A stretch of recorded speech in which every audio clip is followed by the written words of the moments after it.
Thanks, Brian. I'm at the National Institute on Aging, and as many of you know, as people are getting older and there have been advances in cancer research, cardiovascular disease research, many people who would have died in their 50s and 60s from those diseases are living into the danger zone for Alzheimer's and Parkinson's diseases. It's projected that by 2050, the number of people with Alzheimer's disease will triple from what it is today. It's 5 million today. It'll be 15 million by 2050. In my lab, we use a number of different animal models that are relevant to age-related neurodegenerative disorders. We have mice that accumulate amyloid in their brain as they get older, and they have learning and memory problems. We have mice that have damage to dopamine-producing neurons that control body movements. That's a model of Parkinson's disease. And we also have models of stroke, which is, again, another major problem and cause of death. Well, it's been known for a long time that one way to extend the lifespan of laboratory animals is simply to reduce their energy intake. And in rats and mice, one can increase their lifespan by 30 or 40%. We started looking at the effects of energy restriction on the brain in the context of age-related neurodegenerative disorders and found that we could slow down the, for example, abnormal accumulation of amyloid or the degeneration of dopamine neurons in the Alzheimer's and Parkinson's model by reducing energy intake. Now, there's a number of ways you can reduce energy intake. You can simply eat less at each meal, or you can do what we call intermittent fasting. So reduce the frequency of the meals. And what I'm going to tell you today is that fasting does good things for the brain. In the animals, we have insight into a lot of the neurochemical changes that are occurring in the brain that we think explain why fasting is good for the brain. But I'm going to start out and talk a little bit about anecdotal evidence that fasting is good for the brain, and also evolutionary perspective on why fasting might be good for the brain. Okay, so everybody knows that certain religions, people will fast periodically. Down through history, many famous famous people with good brains have fasted regularly. Up in the top here is a quote from Plato. He fasts for greater physical and mental efficiency. There's some quotes there, including one from about 6,000 years ago from an Egyptian pyramid inscription that says, humans live on a quarter of what they eat. On the other 3 quarters live their doctor. And in this country, as you know, being overweight is a big problem. It's not only a risk factor for cardiovascular disease and diabetes, certain cancers, but emerging evidence suggests that it's also a risk factor for age-related cognitive impairment and possibly Alzheimer's disease. In the lower right there is a reference to a book written over 100 years ago by Upton Sinclair. Many of you may know Upton Sinclair as the author of The Jungle, a book on the meatpacking industry. But he also wrote and published a book that you can find the full text online.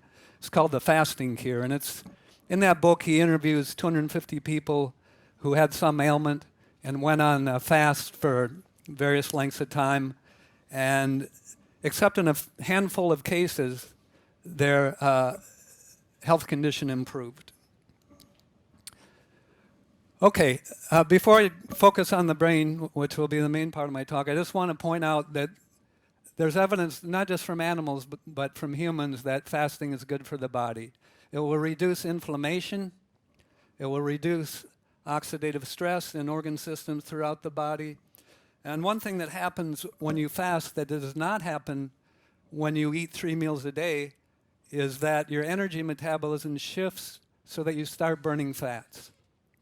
Every time you eat a meal, the energy goes into your liver and it's stored in the form of glycogen. Whoops, I'm sorry, I made a mistake. If you can get the slide back. It's stored in the form of glycogen, and that's always tapped into first. And it takes about 10 to 12 hours before you deplete the glycogen stores in your liver. Okay? So if you eat 3 meals a day, you never deplete the glycogen stores in your liver, although if you exercise, you can. But once you deplete the glycogen stores in your liver, then you start burning fats, and you produce what are called ketone bodies. Now, it turns out ketone bodies are very good for your brain, and I'll talk about that in a minute. Now, we've done a lot of work on animals in the 90s and between 15 and 20 years ago, showing that intermittent fasting was good for the brain. Then we started collaborating with some investigators, did some human studies looking at effects on the body, some that were shown in the last slide. And then a producer at the BBC named Michael Mosley made a program on intermittent fasting that was aired on the BBC. It's been aired on PBS. He wrote a book called The Fast Diet, and just in the last 2 years, there's been a flurry of books on intermittent fasting for health, and it's becoming what I think some people may think it's a fad, but hopefully people can find some of these. So what do I mean by intermittent fasting or intermittent energy restriction? There's a lot of variations that are being used on this. One sort of harsh one is every other day only eat 500 calories. In our human studies, we've been doing what's called the 5-2 diet, where 2 days a week you only eat 500 calories. The other 5 days you eat normally, eat healthy if you can. This book called the 8-hour diet, there's evidence that if you restrict the time window that you eat each day to 8 hours or less, it will have health benefits. Again, that's long enough to shift the energy metabolism. Okay, why does fasting bolster brain power? During development of your brain, but also in the adult, neurons are generated from stem cells. They grow out their axons and dendrites. They form connections with each other, synapses, and communicate with each other. During aging, many people, their brain ages successfully. They stay cognitively intact, whereas unfortunately others develop diseases. We think the main take-home message of this talk is that fasting is a challenge to your brain, and your brain responds to that challenge of not having food by activating adaptive stress response pathways that help your brain cope with stress and resist disease. Does this make sense in evolutionary terms? When anything we talk about in biology, we have to always ask the question, why is it that way? Why, when we take animals and put them on an intermittent fasting diet, are their neurons protected in models of Alzheimer's and Parkinson's disease? Why do they perform better when we test their learning and memory in mazes? Well, if you're hungry and haven't found food, you better figure out how to find food. You don't want your brain to shut down if you're hungry. And in fact, that's what we find in the animals. Nerve cell circuits are more active. Some of the changes in the brain that occur with intermittent fasting also occur with vigorous exercise. Now, most people, and Jeff this morning gave a nice talk on showing the benefits of exercise on him. I think he probably found it benefited your brain too. Okay, and so we're finding when we start looking at what are the neurochemical changes in the brain with intermittent fasting, they're very similar to exercise. Now on this slide, in the upper left picture, the third boy on the right running, that's my son, he's in the audience. You can tell by the face of these three kids, they're in a cross-country race. That's a challenge, right? And they're probably saying to themselves during the race, I used to run races, still occasionally do, why am I doing this? However, when they get done with the race, they feel great. And they feel relaxed during the cross-country season. My wife and I, it's very obvious, our son's mood was better. On the right, my daughter's in the white. Her mood was better during the cross-country season. Why is that? Exercise and intermittent fasting both increase the production of proteins in the brain that are called neurotrophic factors. We discovered this many years ago, back when I was a postdoc in Colorado in the 1980s. We found that these neurotrophic factors such as FGF and one called BDNF, brain-derived neurotrophic factor, promote the growth of neurons, promote the connection of neurons and strengthening of synapses. Lower right. Okay, so here's the idea. Challenges to your brain, whether it's intermittent fasting, vigorous exercise, or what we're doing now, hopefully, if you haven't fallen asleep, is cognitive challenges. When this happens, neural circuits are activated, levels of neurotrophic factors such as BDNF increase. That promotes the growth of the neurons, the formation and strengthening of synapses. Also shown in the lower left, it turns out both exercise, intermittent fasting, and using your neurons, using your brain, can increase the production of new nerve cells from stem cells, at least in one region of your brain called the hippocampus, which is shown here. I mentioned ketones, which come from burning fat, and that happens during fasting. The Romans discovered ketones, even though they had they hadn't taken any chemistry courses or didn't know what it was. People with epileptic seizures back then, they thought they were possessed by demons. And they found if they take these people and shut them in a room and don't feed them, the demons will go away. What's happening is ketones go up, and it's well known that ketones suppress seizures, and in fact, ketogenic diets are used to treat, even today, patients with severe epilepsy. We're doing in my work in my lab trying to understand why ketones are good for neurons. One reason is they provide an alternative fuel for the neurons that boost the energy levels in the neurons.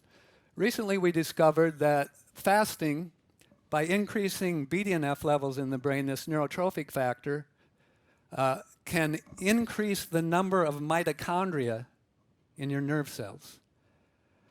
And I'm not going to go into the details of this slide, but the mechanism is very similar to the mechanism whereby exercising your muscles increases the number of mitochondria in your muscles.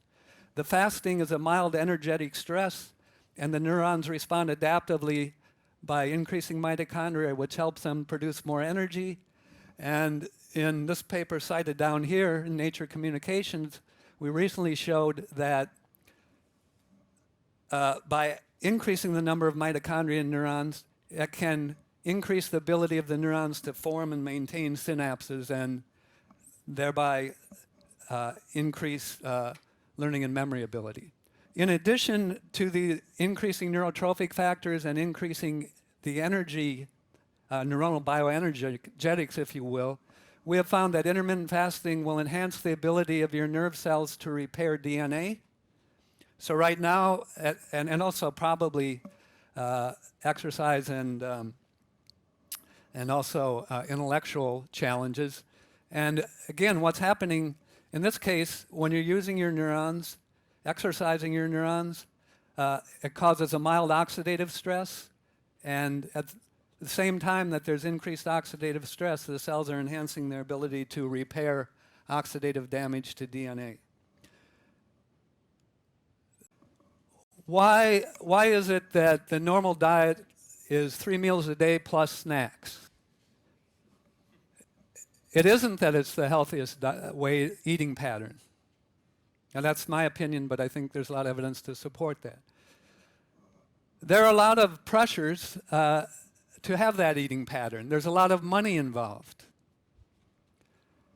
The food industry, are they going to make money from skipping breakfast like I did today? No, they're going to lose money. If people eat fast, the food industry loses money. What about the pharmaceutical industry? What if people, do some intermittent fasting and exercise periodically and are very healthy? Is the pharmaceutical industry going to make any money on healthy people? So one challenge for society, and this is one of the purposes of these TED Talks, hopefully, is that communication is the way to improve health. People understanding what they can do to improve their health and then taking action, like Jeff talked about in his own talk this morning. So I would urge you to communicate and spread the word. that there are ways for people to be healthy, and maybe we can do this even with, of course, I'm working for the NIH, and one thing about the NIH is we're using your taxpayers' money to try to help your health. We don't have a profit motive. And so that really one of the main reasons I've got interested in things like intermittent fasting, exercise, trying to understand at the cellular molecular level what's happening in the brain is this is research that isn't commonly done, and it's not done at all by pharmaceutical industries, and it's not done so much. So I'm going to end with this slide, and thank you very much for your attention, and try it out. You can just play around with this, these kinds of diets, and you may find, what we found in our human studies, though, is it's kind of like exercise. If you've never exercised before and you go out and run 3 miles, you're not going to feel good. If you eat 3 meals a day, and all of a sudden you go a whole day, don't eat anything, that day you're going to feel irritable and ornery and so on. But it turns out if you can kind of force yourself to do that maybe 1 day a week for a month and then 2 days a week, you get used to it, and after a month or two, many people can adapt to that kind of diet with no problem, and you'll find on the days that you don't eat so much, you're more productive. Thank you.